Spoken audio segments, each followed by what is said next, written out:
Menurut saya, kerukunan antar umat beragama belum sepenuhnya diterapkan oleh masyarakat Indonesia. Jika ditanya skalanya 10/100, mungkin saya bisa kasih 60. Kondisinya saya merupakan agama minoritas di Indonesia, sehingga ketika kami sedang merayakan acara atau perayaan hari besar di agama kami, cenderung mendapatkan konotasi negatif dari agama lain.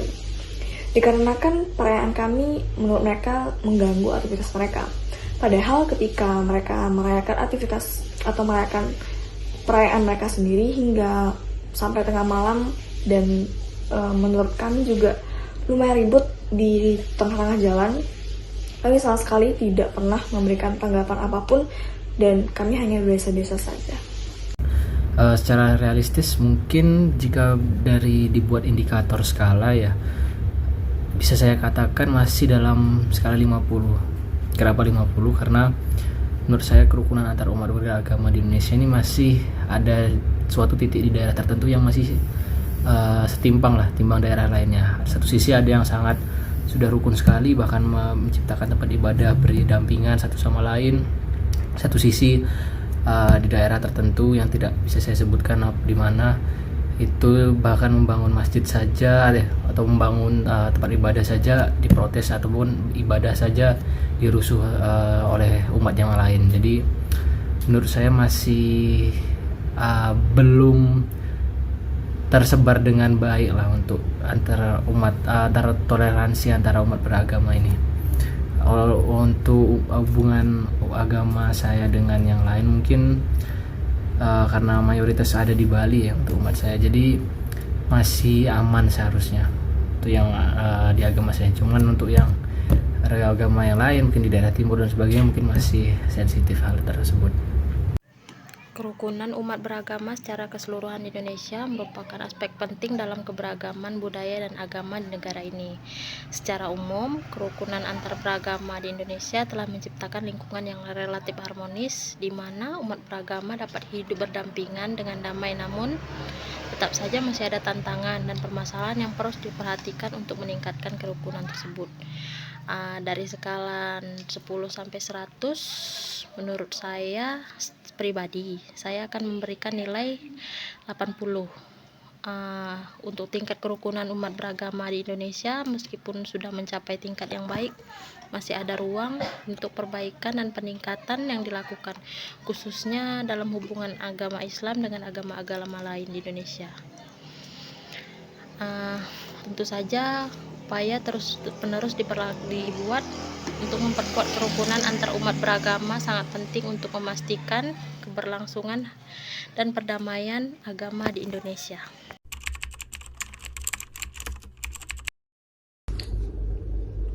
Di agama saya, kami selalu diajarkan untuk saling mengasihi antar umat manusia seperti yang tertulis di dalam kitab Matius 22 ayat 37-39 bunyinya seperti ini. Kasihilah Tuhan Allahmu dengan segenap hatimu dan dengan segenap jiwamu dan dengan segenap akal budimu. Itulah hukum yang terutama dan yang pertama, dan hukum yang kedua yang sama dengan itu ialah kasihilah sesama manusia seperti dirimu sendiri. Nah, sesuai dengan kitab yang sudah saya bicarakan tadi, dapat kita simpulkan bahwa di agama kami selalu diajarkan untuk saling mengasihi antar sesama manusia, apapun agamanya, apapun suku dan budayanya. Jadi bagaimana kerukunan dalam agama Katolik diajarkan? Jadi ada dalam satu bait Alkitab, ayat Alkitab, sungguh alangkah baiknya dan indahnya apabila saudara-saudara diam bersama dengan rukun. Mazmur 133 ayat 1. Jadi di sini dikatakan bahwa sungguh betapa indahnya jika kita rukun-rukun saja dan diam-diam saja dan tidak membuat masalah.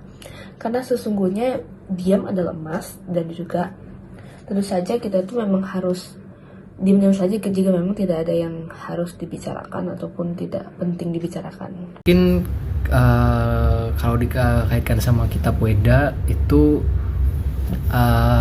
saya lupa di bagian apa, cuman ada ajaran yang saya ingat kalau nggak salah itu sebutannya Wasudaiwa Kutumbakam, yang itu berarti konsep seluruh dunia adalah satu keluarga, yang dimana ini menekankan pentingnya kayak persatuan, persaudaraan dan perdamaian di antara semua umat manusia tanpa memandang perbedaan agama, suku ataupun ras. Dalam ajaran agama Islam, kerukunan antar umat beragama diajarkan melalui konsep toleransi, saling menghormati, dan menjaga perdamaian. Al-Quran sebagai kitab suci umat Islam juga menyampaikan pesan-pesan tentang pentingnya menjaga hubungan yang baik dengan umat beragama lain. Contohnya beberapa ayat dalam Al-Quran yang berkaitan dengan kerukunan antar umat beragama, yaitu surat Al-Hujarat ayat 49, "Hai manusia, sesungguhnya kami menciptakan kamu dari seorang laki-laki dan seorang perempuan dan menjadikan kamu berbangsa-bangsa, bersuku-suku, dan supaya kamu saling mengenal. Sesungguhnya orang yang paling mulia di antara kamu di sisi Allah ialah orang yang paling bertakwa di antara kamu." Ayat ini juga menekankan pentingnya saling mengenal dan menghormati satu sama yang lain tanpa memandang perbedaan suku, bangsa, atau agama. Hal ini menunjukkan bahwa kerukunan antar umat beragama berdasarkan pada kesadaran dan tingkat persaudaraan manusia sebagai ciptaan Allah. Dengan mengikuti ajaran-ajaran seperti yang tercantum dalam Al-Quran, umat Islam selalu diajarkan untuk menjalin hubungan yang harmonis dengan umat beragama lain, menghormati perbedaan, menjaga kerukunan dan keberagaman. Hal ini merupakan bagian dalam ajaran Islam yang menekankan pentingnya perdamaian dan toleransi dalam berinteraksi dengan sesama umat manusia. Agama Buddha, kerukunan diajarkan dalam berbagai aspek dan prinsip. Mungkin saya hari ini akan membahas tentang 4 sikap agung luhur yang diajarkan dalam agama Buddha. Itu pertama, metta atau cinta kasih, yang memiliki arti bahwa kita harus menebarkan cinta kasih kepada setiap orang tanpa membeda-bedakan. Yang kedua yaitu karuna, yaitu welas asih, di mana kita harus memiliki rasa empati dan perhatian kepada setiap orang walaupun kita berbeda-beda keyakinan. Yang ketiga yaitu mudita, yang dimana tuh kita harus ikut bahagia atas kebahagiaan orang lain, ikut senang atas pencapaian yang dia dapat, termasuk juga mereka yang beragama lain. Dan yang terakhir yaitu UPK atau keseimbangan batin, dimana kita sebagai umat Buddha, kita harus tetap adil dan tidak menghakimi orang lain berdasarkan keyakinan agama mereka. Untuk menciptakan suasana kehidupan beragama yang harmonis adalah dengan cara meningkatkan rasa toleransi yang tinggi, serta selalu menghargai dan menghormati setiap perbedaan yang ada di setiap agama. Jadi memang tidak bisa dipungkiri kita semua nih satu dunia ataupun satu Indonesia ini terdiri dari beragam tradisi maupun latar belakang yang berbeda-beda. Jadi memang dari awal kita sekolah, kita juga memang sudah diajarkan untuk hidup bersama dengan para masyarakat heterogen yang memang berbeda-beda dengan kita. Jadi menurut aku ini adalah hal yang sangat basic, memang sudah harus diajarkan dari kecil dan memang sudah kita pelajari dari kecil. Itu hanya tergantung bagaimana cara kita melihat orang lain. Jadi memang kita juga harus ditanamkan rasa menghargai sama kita. Jadi menurut aku itu adalah hal yang memang basic manner yang memang harus diterapkan. Jika memang orang lain tidak punya rasa hargai itu ataupun menghormati tradisi orang lain, berarti memang orang itu tidak mempunyai empati sama sekali. Setahu saya mungkin untuk yang masyarakat heterogen, khususnya seperti daerah yang ibu kota sudah besar seperti yang Jakarta sebelumnya ataupun Surabaya, itu menurut saya sudah cukup toleran bisa dibilang, karena masyarakatnya ya dominan juga tidak terlalu memperpusingkan hal tersebut. Justru yang menurut saya itu yang sangat radikal atau yang sangat menganggap dirinya paling benar atau bagaimana, sehingga kayak semua dianggap eksistensinya yang beragama lain itu tidak dianggap, tuh yang menurut saya sangat berbahaya sekali ya, dan bahkan jadi provokator lah, atau yang sehingga bisa membuat dari adanya provokator tadi bisa membuat umat yang lain, umatnya beliau yang lebih besar, yang lebih mayoritas menjadi lebih jelek, capnya jadi jelek. Mungkin cara menciptakannya ya dari diri sendiri, itu disadarkan terlebih dahulu, karena di doktrinnya itu jangan sampai salah dari awalnya ketika dari kecilnya itu, karena ibarat kain kanvas, kalau putih udah dikasih hal yang buruk udah bakal tercap panjang hidupnya, sulit untuk diubah gitu. Jadi dari awal sudah ditekankan untuk pentingnya toleransi itu. Menurut saya, setiap umat beragama itu sendiri harus menjaga rasa toleransi serta tidak merasa agamanya paling benar agar tidak terjadinya perpecahan karena merasa agama lain tidak sesuai dengan agama yang kita anut. Dia dari diri sendiri terlebih dahulu, dari lingkungan terkecil, dari keluarga, bagaimana mengajarkan toleransi dan sebagainya, baru berjenjang ke tahap pertemanan segala macam, hingga masuk ke lingkungan yang luas, nanti ke dunia masyarakat, sehingga tahulah diri kapan bisa mengekang pendapat mana yang serasa sensitif, mana yang tidak. Menurut pendapat saya, seharusnya setiap umat beragama itu memiliki rasa toleransi yang tinggi sih. Karena setiap agama itu tentunya memiliki tradisi dan kepercayaan yang berbeda-beda. Contohnya mungkin di agama saya, tradisinya itu tidak biasa dilihat oleh agama lain. Maka jika kita memiliki rasa toleransi yang tinggi, kita akan saling menghargai gitu. Jadi menurut saya itu hal yang paling penting adalah memiliki rasa toleransi yang tinggi untuk menjaga kerukunan antar agama ini.